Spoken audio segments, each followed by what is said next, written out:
ये तुंगारण्य की सीमा ओरछा तक है, इसलिए ओरछा भी तुंगारण्य में है और बहुत पुरानी बात नहीं है।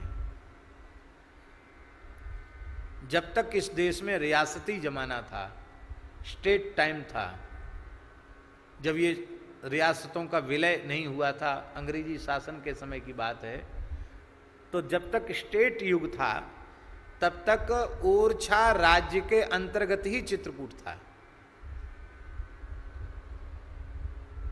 ओरछा की सीमा में चित्रकूट था, ओरछा राज्य के अंतर्गत चित्रकूट है। और इसके प्रमाण आज भी हैं। राजापुर गांव में जहां तुलसीदास जी महाराज की पोथी रखी है, वहां जो राजाओं ने जो राजा बदलते हैं ना, तो फिर उनकी वो जो पट्टा दिया है वो पट्टा को नवीनीकरण कराना पड़ता है। तो वो पट्टों के नवीनीकरण के कागज आज भी रखे हैं, कौन सा राजा कब उसका गद्दी बदली और फिर उसने नवीनीकरण किया, तो उसमें सब जगह चित्रकूट ओरछा राज्य लिखा हुआ है।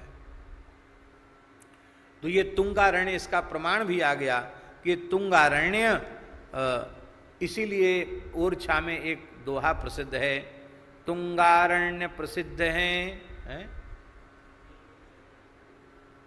तुंगारण्य प्रसिद्ध हैं, नीर भरे भरपूर, बेत्रवती गंगा बहें पातक हरन जरूर। ये वहाँ के लोग स्तुति में बोलते हैं, बोलो बेत्रवती गंगा की जय। ये तुंगकारण्य क्षेत्र में गोदावरी, जो गुप्त गोदावरी के नाम से विख्यात है, तो गुप्त गोदावरी से लेके ओरछा तक ये सब तुंगकारण्य का क्षेत्र है। ऐसी दिव्य इसकी महिमा है। महादेव जी वहाँ विराजमान हैं। वहाँ उस पर्वत के अंतर्गत ठंडे और गर्म जल के जो दिव्य कुंड हैं, उनमें भी स्नान की बड़ी महिमा है। वहाँ एक उसमें है, आप लोग भीतर जाते हैं तो कुछ जल गर्म लगता है गुप्त गोदावरी के क्षेत्र में, कुछ जल एकदम ठंडा लगता है, ऐसा आज भी वहाँ है। एक शिला लटक रही है वहाँ, देखा होगा आपने, वो अधर में कैसे लटक रही है शिला, उस शिला का नाम है चोर शिला, अंतरिक्ष में विराजमान है। उस चोर शिला के दर्शन का भी पुण्य होता है। कहते हैं भगवान श्री राम जी वहाँ आए थे तो स्नान किया, तो जानकी जी के कुछ वस्त्राभूषण लोके चोर, और वो जाने लग गया, तो लक्ष्मण जी हंसे उसको देख करके। लक्ष्मण जी ने बाण का प्रहार किया, वो चोर शिला हो गया, वो लटक गया पेड़ उसमें गुफा में, आज भी लटका हुआ है। उसको तो उद्धार कर दिया उसका, लेकिन वो चोर शिला आज भी विद्यमान है। गोदावरी के दक्षिण में सोम तीर्थ है, चंद्रमा का तीर्थ है, ये सब पापों को नाश करने वाला है। और इसके बाद वहाँ से आगे अंगिरा ऋषि के पुत्रों ने विस्मृत वेदों को पढ़ाया था।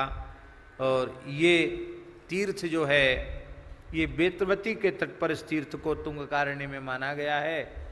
इसकी बात महाभारत में भी आई है 10 श्लोकों में। हमने एक अलग से पद्म पुराण और महाभारत के 10 श्लोक निकालकर एक वेत्रवती महात्म्य छोटा सा प्रकाशित किया था, उसमें वो सब लिखा हुआ है। इसके बाद वेदारण्य है।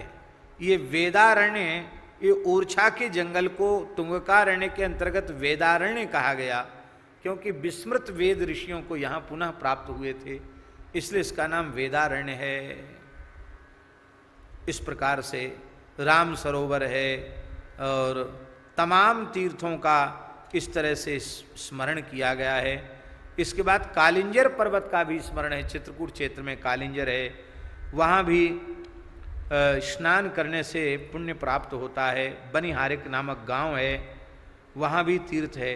गेरू की खदान है वहाँ कालिंजर के निकट, मिट्टी से मिली हुई है, शिलाएं हैं। पत्थर के टुकड़ों में जल को डालकर क्वाथ बनाया जाए और उस क्वाथ का पान कर लिया जाए तो सारे रोग नष्ट हो जाती है, भी इसमें लिखा है। आयुर्वेद की दवाई भी लिखी है। क्षेत्रात् कालिंजरा दग्नऊ ग्रामोयम बनिहारिका तत्रा करो गैरिकश्चो धातु मृत दूषिता शिला ताह निक्षिप्य जले सम्यक। वहाँ की शिलाओं को जल में डाल दे, क्वाथंग संकुरुताम्बुदे। क्वाथ जानते किसको कहते हैं? 8 गुना जल हो और उसको उबालते उबालते कम रह जाए। कितना कम हो जाए? 8वां अंश आ जाए, उसको क्वाथ कहते हैं। कहते उस क्वाथ को कोई पी ले तो सारे रोग उसके नष्ट हो जाएंगे, ऐसा लिखा हुआ है। भैया चलो कभी उसको वहाँ की शिला एक टोकरी में उसको बटलोई में धर के उसको उबाल के पी लिया जाए, बढ़िया है। कितना बढ़िया उपाय लिखा है। तत्र मंदाकिनी गंगा पापिनाम पापनाशनी नीलकंठम शिवम दृष्टवा पुनर्जन्म न विद्यते। सूर्य कुंड है, कैलाश तीर्थ है, इतने तीर्थों का स्मरण है महाराज। राम सैया है, पाप प्रमोचन तीर्थ है, पंचवक्त्र तीर्थ है, चंडी सरोवर तीर्थ है और मणिकूट नाम का पर्वत है। इसके आगे सीता सैया है और सीता सैया के आगे भरतकूप है, जहाँ भरत जी महाराज ने संपूर्ण तीर्थों का जल अत्रि जी के आदेश से विराजमान किया है। ये भरतकूप नाम का तीर्थ रविवार के दिन जब सप्तमी होवे तो उस तीर्थ में स्नान करने से सब कुछ प्राप्त हो जाता है। रविवार हो और सप्तमी हो तो भरतकूप के स्नान का विशेष पर्व होता है। चित्रकूट से नैऋत्य कोण में वेंकट नाम का पर्वत है, उसके दर्शन से अनेक जन्मों का पाप नष्ट हो जा, करोड़ों जन्मों का पाप नष्ट हो जाता है। इसके आगे राम सैया है, जहाँ राम जी शिला पर सोए थे, आज भी राम जी के श्रीअंग का चिन्ह बना हुआ है। वहाँ दर्शन करने से राम रूप प्राप्त हो जाता है, राम लोक प्राप्त हो जाता है। इसके आगे सागर नाम का तीर्थ प्रसिद्ध है, भगवान के धनुष के आकार के रूप में दिखाई पड़ता है। पांचजन्य तीर्थ है, वज्र नाम का तीर्थ है और सूर्य कुंड नाम का तीर्थ है। इस प्रकार से ब्रह्मांड भेदक तीर्थ है, बहुत से तीर्थ। ये 14वां अध्याय समाप्त हुआ। 15वें अध्याय में संवेद नाम के तीर्थ की महिमा का वर्णन किया गया और भगवती सीता जी ने इस संवेद नाम के तीर्थ में दुर्गा भगवती माया सीतया स्थापिता नग तत्राश्रमम च तम विद्धि दुर्गा पर्वत मुत्तमम। उस पर्वत पर भगवती सीता ने अपने हाथ से दुर्गा जी को स्थापित किया है, इसलिए उस पर्वत शिखर का नाम दुर्गा पर्वत हो गया। भादों की अमावास्या को उसके दर्शन पूजन स्नान का विशेष महात्म्य है। उसके पश्चिम दिशा में पुण्य जनाश्रम नाम का पर्वत है, जिसके दर्शन मात्र से मनुष्य निष्पाप हो जाता है। उसके आगे गृध्रक नाम का तीर्थ है, जहाँ जटायु जी ने तपस्या करके भगवान श्री राम की भक्ति प्राप्त की थी। और इसके उत्तर दिशा की ओर मंदाकिनी की 100 धाराएं हैं, बड़ा दिव्य तीर्थ है। 100 संख्या में ऋषि मुनियों ने वहाँ तपस्या की थी और वहाँ संक्रांति, चाहे दक्षिणायन की संक्रांति अर्थात कर्क की संक्रांति अथवा उत्तरायण की संक्रांति अर्थात मकर की संक्रांति हो, उसमें स्नान करने से जीव विष्णु लोक को प्राप्त करता है। ऐसी इसकी दिव्य महिमा है। सर्वतोभद्र नाम का तीर्थ है। कार्तिक कृष्ण नवमी को इसकी यात्रा का विशेष विधान है। वायव्य कोण में मणिभद्र नाम का तीर्थ है, जो यहाँ महापद्म, शंख, मकर, कच्छप आदि निधियां यहाँ विराजमान हैं। इसलिए इस स्थान के दर्शन की मुकुंद, कुंद, नील, खर्व, ये 9 निधियां यहाँ विराजमान हैं। यहाँ आकर कोई व्यक्ति लक्ष्मी जी का पूजन करे माघ कृष्ण चतुर्दशी को, तो वो कभी लक्ष्मी की कृपा से वंचित नहीं होगा। लक्ष्मी जी की अपार कृपा बनी रहेगी उसके ऊपर। इसके आगे वशिष्ठ आश्रम है, फिर वामदेव आश्रम है। ये सब ऋषियों के नाम से अलग अलग आश्रम हैं।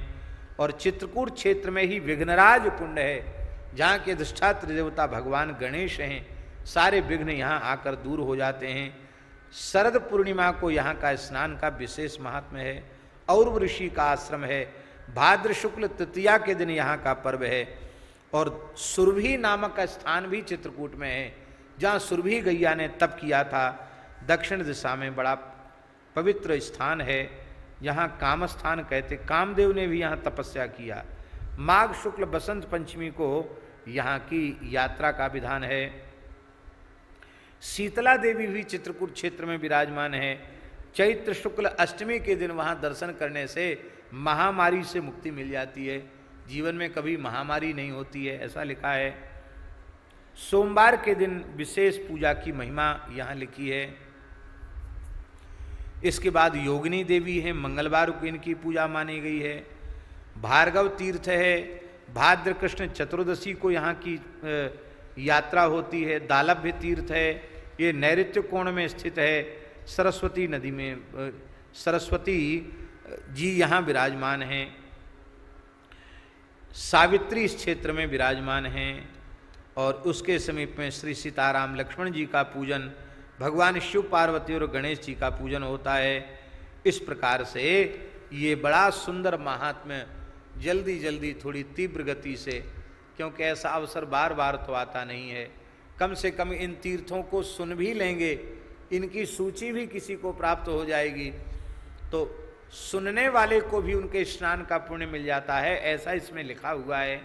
इसलिए हम लोग सदेह नहीं भी जा पाए तो जो जो सुन रहे हैं या यंत्र के माध्यम से सुनेंगे उन सबको चित्रकूट में स्नान दर्शन का पुण्य घर बैठे ही प्राप्त हो जाएगा। बोलो चित्रकूट धाम की जय, कामदगिरि भगवान की जय। सुतीक्षण जी बोले महाराज 15 अध्याय तो हो गए।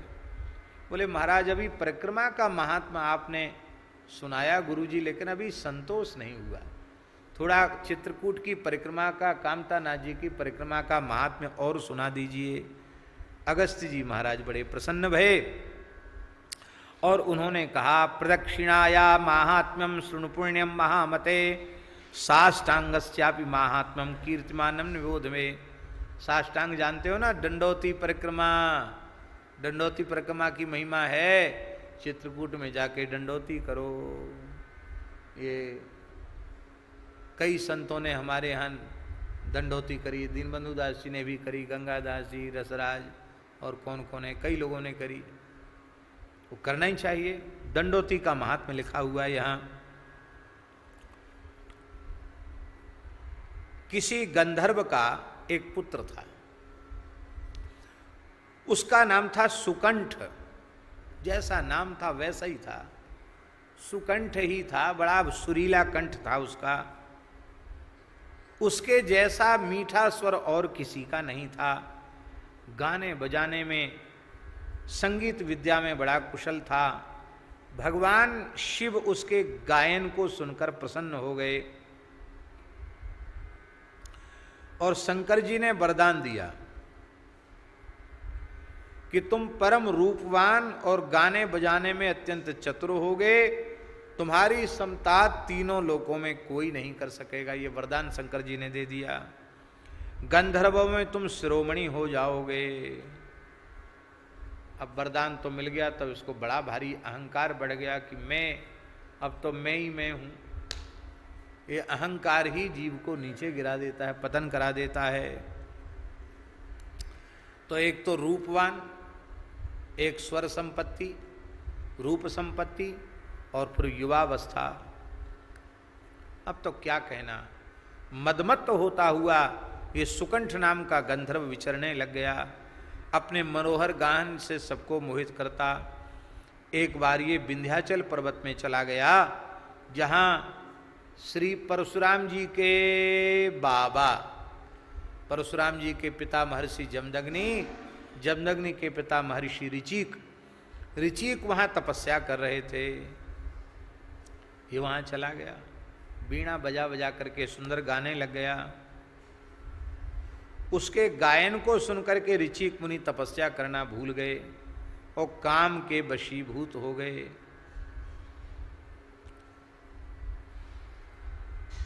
महर्षि ऋचिक ने जाकर कहा, सुकंठ तुम गायन में बड़े चतुर हो,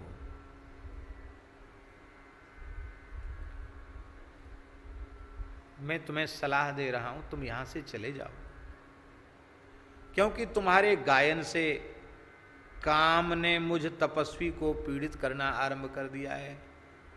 इसलिए बहुत ध्यान से सुने, संगीत विद्या, अभी लिंग पुराण में संगीत विद्या की बड़ी महिमा आई, इतनी अद्भुत महिमा आई कि क्या कहना। संगीत के बिना तो भगवान प्रसन्न ही नहीं होते महाराज, ऐसा लिखा उसमें। भगवान को गा बजाकर नाच करके रिझाने वाले लोग भगवान को बहुत प्रिय हैं, ऐसा लिखा है। वो अध्याय का अध्याय पूरा ताल, स्वर, संगीत, मूर्छना, राग, रागनी, इनके भेदों का बड़ा विचित्र वर्णन है। कभी अवसर होगा तो उसकी कथा जरूर सुनाएंगे। महाराज इतने अद्भुत चरित्र है जिसका कोई ठिकाना नहीं।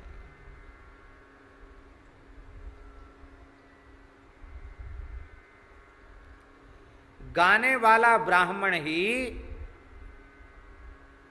पक्षीराज गरुड़ के रूप में उत्पन्न हुआ और भगवान का वाहन बना, और उनके पंखों से सामवेद की ऋचाएं प्रकट होती रहती हैं। ये उनके गायन की महिमा है। बड़ी बड़ी सुंदर कथाएं। वहां भगवान चाहते थे कि नारद जी संगीत के द्वारा मेरी उपासना करें, तो वैकुंठ में नारद जी विराजे थे। उसी समय लक्ष्मी जी आई वीणा लेकर के। भगवान ने कहा आओ लक्ष्मी जी आओ, बैठ गई। उसी समय हुहू नाम के गंधर्व आए, तुम्बुरु नाम के गंधर्व आए। ब्रह्मा जी और तमाम लोग थे, उनमें नारद जी भी थे। भगवान ने कहा आप लोगों को दर्शन हो गया, अब लोग जाइए। क्यों? बोले यहाँ संगीत हो रहा है, थोड़ा कीर्तन होगा, गान बजान होगा, आपको कोई संगीत का ज्ञान तो है नहीं, आप क्या करोगे बैठ के? शास्त्रीय संगीत जिनको ज्ञान नहीं होता वो क्या करेंगे? जब करके आ बोलते हैं, कोई गाते तो है नहीं, आ क्या सुनेंगे? पर उस आ में कितने रहस्य भरे हुए हैं वो हर एक नहीं जान सकता।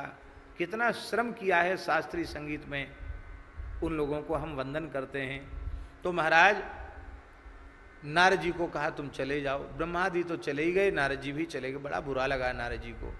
अरे वाह, हम गाना बजाना नहीं जानते, नाचना नहीं जानते, तो भगवान ने हमको बैठने तक नहीं दिया, अब हम संगीत पढ़ेंगे।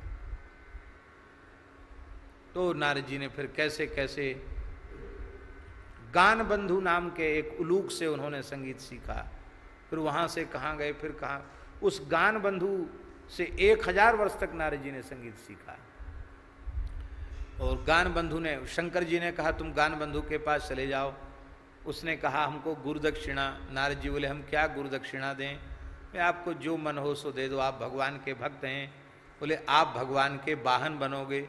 तो वे ही गान बंधु, गायन के प्रभाव से वे ही गान बंधु ही भगवान के वाहन गरुड़ बने, ऐसा वर्णन। फिर अंत में संगीत सीखते सीखते सीखते सीखते नारद जी फिर सत्यभामा जी के यहाँ भी संगीत सीखा है। फिर द्वारिका में रुक्मिणी जी के यहाँ भी संगीत सीखा है।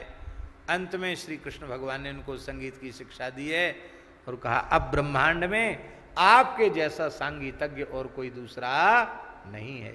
ऐसी बड़ी सुंदर कथा लिंग पुराण में आई।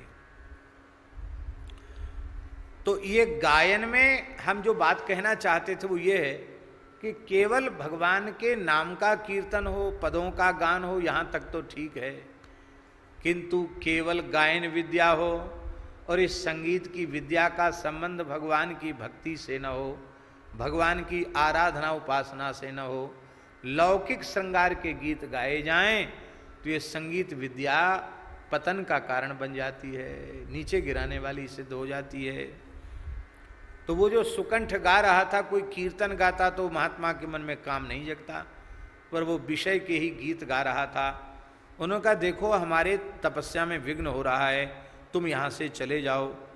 इतना सुनते ही हुआ बोला कि अरे वाह, बापौती है तुम्हारे पूरे जंगल में, तुम्हारा ये क्या जंगल, ये जंगल में जैसे तुम तपस्या कर रहे हो हम गा रहे हैं, हम क्यों चले जाएं, तुम ही उठ के यहाँ से चले जाओ। क्योंकि एतत् साधारणम स्थानम यथा तव तथा ममो, जैसे तुम्हारा स्थान वैसे ही हमारा स्थान, इसमें क्या हमारे तुम्हारे में क्या अंतर है। यह सुनते ही ऋचिक महर्षि को क्रोध आ गया। राक्षसो भव दुर्बुद्धे ममाज्ञाभिमुखो यतारे, दुर्बुद्धि जा राक्षस हो जा, हमारी बात नहीं मानता है।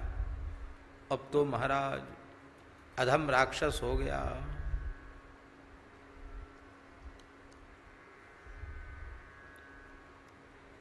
अब तो गंधर्व का नशा ढीला हो गया, चरणों में पड़ गया, बोला महाराज क्षमा करो। तब उनको दया आ गई, बोले चलो कोई बात नहीं, 5 वर्ष के लिए तुमको राक्षस बनना पड़ेगा। फिर कैसे छुटकारा होगा? बोले भरद्वाज नाम के महर्षि का दर्शन तुम्हें होगा और वे उपदेश देंगे, तब तुम्हारे साप का अंत हो जाएगा। अब तो गंधर्व चला गया, भयंकर राक्षस होकर विचरण करने लग गया और वो घूमते घूमते प्रयाग में पहुंचा महर्षि भरद्वाज के पास। वहाँ उसके पाप नष्ट हुए, दिव्य ज्ञान प्राप्त हो गया। महर्षि भरद्वाज ने सारी बात पूछी। उसने कहा महाराज मैं तो इस समय राक्षस हूँ, सुकंठ नाम का गंधर्व था, ऋचिक के हिसाब से ये मेरी गति हुई है। मेरे समस्त पूर्वज नरकों में निवास कर रहे हैं। ऋचिक ने साफ दे दिया तुम अपने कुल खानदान के सहित, पूर्वजों के सहित नरक में जाओ, तुम राक्षस हो जाओ। तुम्हारा सब हमारे पुरखा नरक में निवास कर रहे हैं। अब हमारी ये राक्षसी योनि छूट जाए और हमारे पुरखों का उद्धार हो जाए, ये आप कृपा करके बताओ। तो श्रुत्वा चैतत्रिलोकज्ञो भरद्वाजो मुनीश्वरः दध्यौ प्रसन्न कर्ण कारणम जानयन प्रभु उवाच वचनम तत्रो मुनिर्गंभीरया गिरा चित्रकूटो गिरिश्रेष्ठः श्रीराम पदभूषितः यत्र मंदाकिनी गंगा वर्तते लोक पावनी स्नात्वा मंदाकिनी तोये गृह कृत्वा प्रदक्षिणम साष्टांगम राक्षस श्रेष्ठ स्वाम योनिम प्रतिपत्स्यसे। चले जाओ यहाँ से चित्रकूट, मंदाकिनी जी में स्नान करना और कामतानाथ जी की दंडोती परिक्रमा करना। तुम राक्षसी योनि से मुक्त हो जाओगे और तुम्हारे पुरखा भी सब उद्धार होकर के सबके सब वैकुंठ चले जाए। इसका मतलब राक्षस भी देवता बन जाते हैं परिक्रमा में लौटते लौटते, ऐसी दिव्य महिमा है। इस चित्रकूट में आकर के उसने परिक्रमा किया और वह मुक्त होकर के और अपने लोक को चला गया। उसके पितर सब वैकुंठ चले गए, वहाँ चले गए महाराज जहाँ विश्वक्सेन आदि पार्षद निवास करते हैं। ये है इतीदम कथितम विप्रो साष्टांगस्यैव पावनम माहात्म्यम सर्व पापघ्नम सर्वव्याधि विनाशनम। ये दंडोती परिक्रमा का महात्म्य है। जो साष्टांग प्रणाम करता है उसके सारे मनोरथ पूर्ण हो जाते हैं। महाराज जी एक बात और लिखी है, दंडवत करने में शरीर में जितने रज के कण लग जाते हैं उतने 1000 वर्षों तक भगवान के धाम में उसको भगवान की सेवा प्राप्त हो जाती है। इसलिए दंडोती करते इसमें शरीर में रज के कण लगने चाहिए, दुख दारिद्र्य का नाश हो जाता है। लिख लो श्लोक, हमारी बात पे भरोसा न हो तो।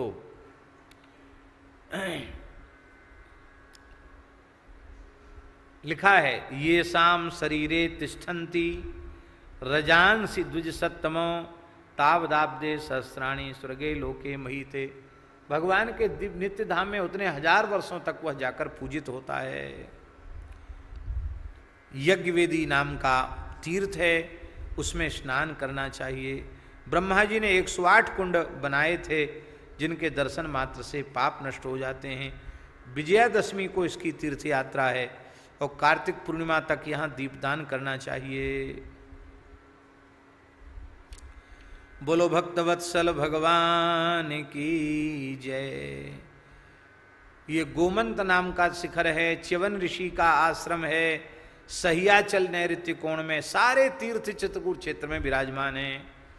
और सुन लीजिए, पश्चिम दिशा में एक पर्वत शिखर है, उनका नाम श्री गोवर्धन है।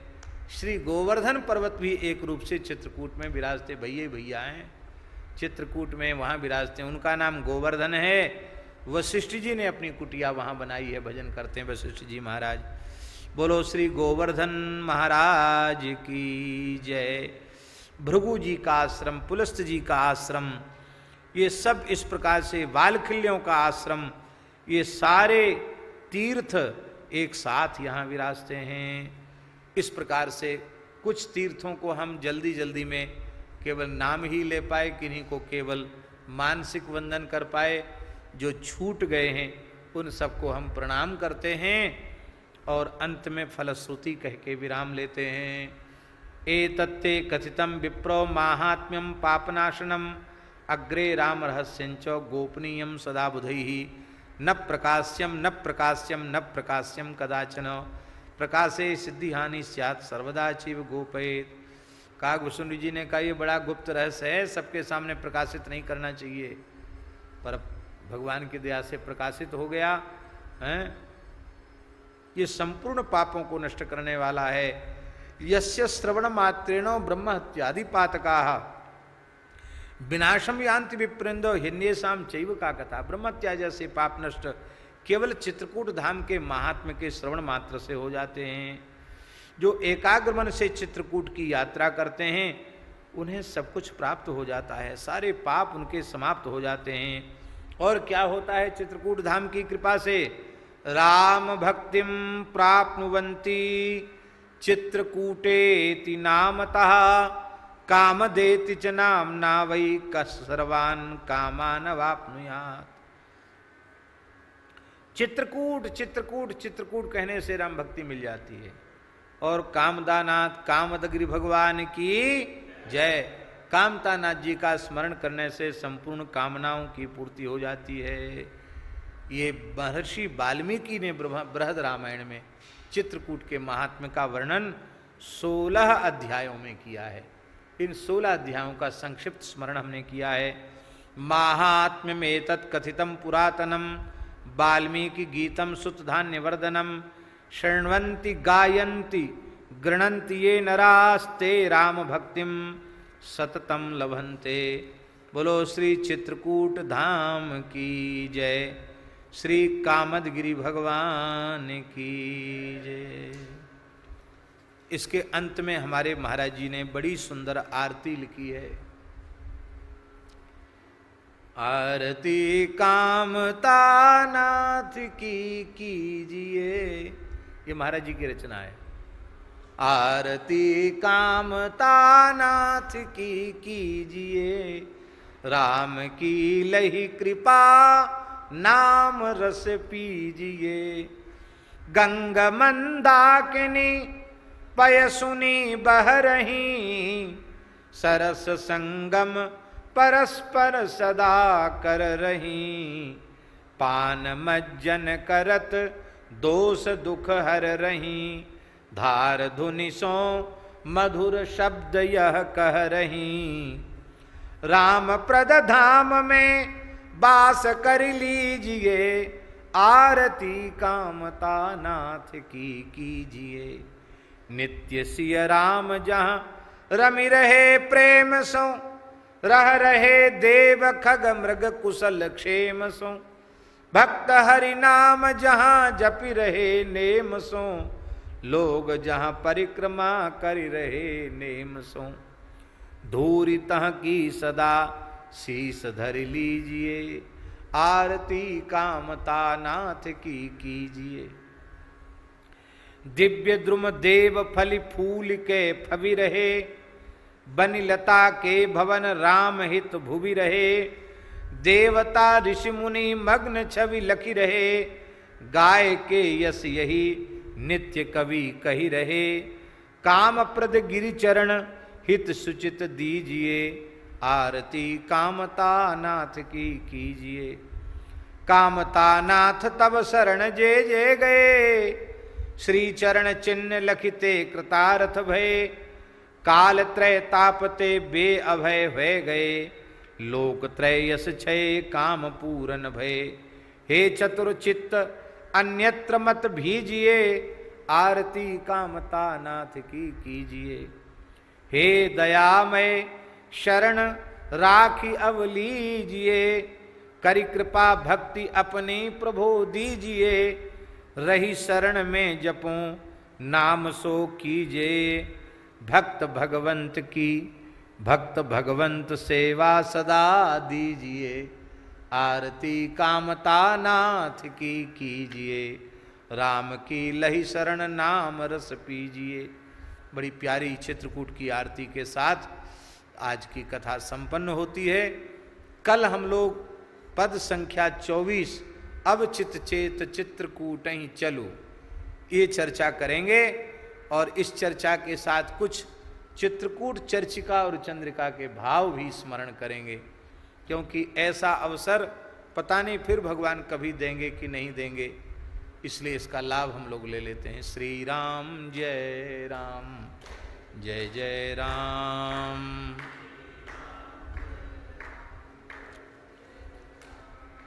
सीताराम जय सीताराम।